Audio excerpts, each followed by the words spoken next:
Why is agitation necessary to get clean clothes? कपड़ों को धोने के लिए कपड़ों को पीटना क्यों ज़रूरी है? A soap molecule has two parts, namely hydrophobic and hydrophilic. With the help of these, it attaches to grease or dirt particle and forms a cluster called micelle. These micelle remain suspended as a celluloid. To remove these micelles and trapping the dirt, it is necessary to agitate the clothes. Means एक जो साबुन का molecule होता है, अणु होता है, उसमें दो भाग होते हैं, एक हाइड्रोफोबिक और एक हाइड्रोफिलिक। एक जो पानी से दूर जाता है और एक जो पानी के पास रहता है, और इसकी मदद से जो ग्रीस पार्टिकल्स होते हैं वो हाइड्रोफोबिक पार्ट के साथ अटैच हो जाते हैं और एक क्लस्टर बनाते हैं जिसे मिसेल कहते हैं। और ये मिसेल जो हैं वो सेलुलॉइड की तरह सस्पेंडेड रहते हैं, पानी में रहते हैं।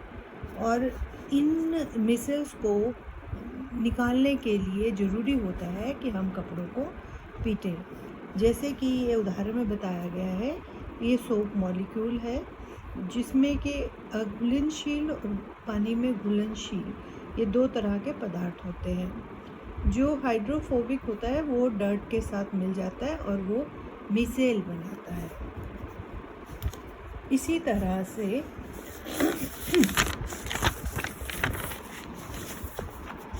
साबुन डिटर्जेंट के अणु के दो भाग होते हैं, एक पानी में घुलनशील, दूसरा अघुलनशील। अघुलनशील भाग धूल मैल के साथ जुड़कर झुंड बनाते हैं, जो पानी में, जो कपड़े में जुड़ कपड़े में रहते हैं और इन्हें कपड़ों से अलग करने के लिए कपड़ों को पीटना या धुलना पड़ता है। Next is ethane with the molecular formula C2H6 has। Ethane जिसका परमाणु सूत्र C2H6 है, उसका 6 कोवलेंट पेयर है या 7 कोवलेंट बॉन्ड्स हैं या 8 कोवलेंट बॉन्ड्स हैं या 9 कोवलेंट बॉन्ड्स हैं। तो इसमें से 7 कोवलेंट बॉन्ड्स हैं, यानी कि 7 सहसंयोजी आबंध। इसके बाद है ब्यूटेन। 4 कार्बन वाले ब्यूटेन का क्रियाशील भाग कौन सा है? Butane is 4 carbon compound with functional group carboxyl acid, aldehyde, ketone और alcohol. It's ketone. While cooking, if the bottom of the vessel is getting blackened on the outside, it means that खाना बनाते समय यदि बर्तन का तलवा काला होता है तो इसका मतलब है कि ईंधन पूरी तरह से नहीं जल रहा है। The food is not cooked properly. The fuel is not burning completely. The answer is fuel is not burning completely. The fuel is wet and the fuel is burning completely. Now next is explain the nature of covalent bond using the bond formation in CH3Cl। सहसंयोजी बंध की प्रकृति बताएं जो CH3 में बंधन बनाता है। Carbon can neither lose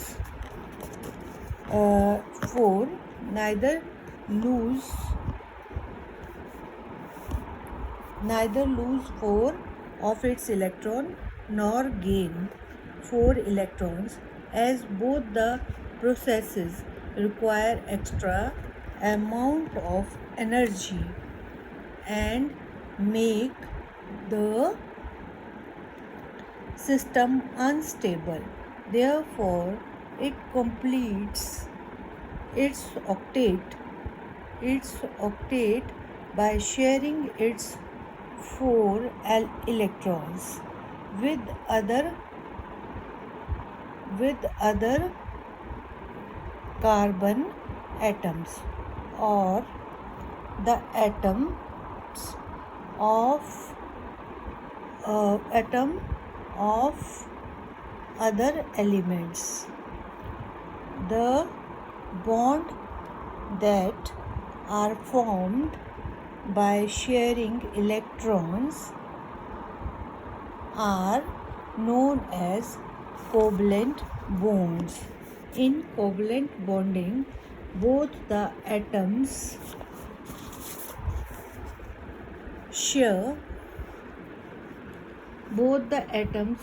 the valence electrons, that is, the shared electron belong to valence shells of both atoms.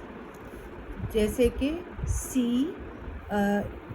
इसके पास 4 बैलेंस्ड इलेक्ट्रॉन हैं और H के पास भी एक बैलेंस्ड इलेक्ट्रॉन है, और Cl के पास 7 बैलेंस्ड इलेक्ट्रॉन्स हैं, और इसे अपना ऑक्टेट पूरा करने के लिए और इनको अपना डुप्लेट पूरा करने के लिए एक इलेक्ट्रॉन की ज़रूरत है।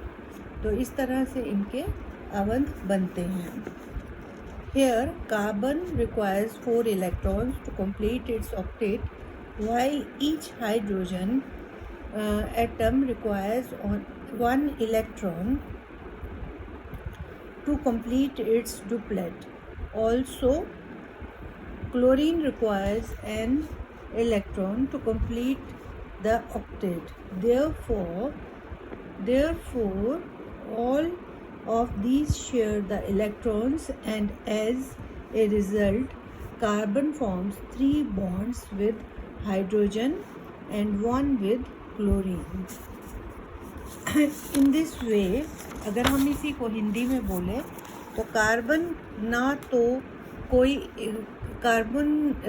तो 4 इलेक्ट्रॉन खो सकता है, ना ही प्राप्त कर सकता है, क्योंकि दोनों प्रक्रियाओं में बहुत ज़्यादा ऊर्जा की आवश्यकता होती है और अणु भी अस्थायी हो जाता है। इसलिए ये अपने 6 इलेक्ट्रॉन दूसरे कार्बन अणु या दूसरे तत्वों के इलेक्ट्रॉनों से पूर्ण करता है।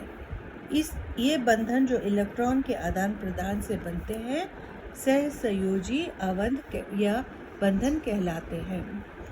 यहाँ कार्बन को अपने 8 इलेक्ट्रॉन पूरे करने के लिए 4 इलेक्ट्रॉन की आवश्यकता है।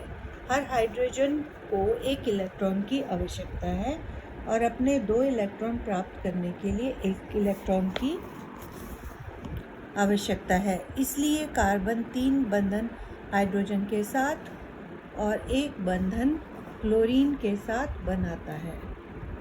इन दिस वे ये CH3Cl बनता है। एंड इन दिस वे जैसे ये हाइड्रोजन जो है अपना डुप्लेट पूरा करता है और ये क्लोरीन जो है अपना ऑक्टेट पूरा करता है और कार्बन जो है अपने ऑक्टेट पूरा करता है। इस तरह से ये अवंध बनता है। Thank you, have a nice day.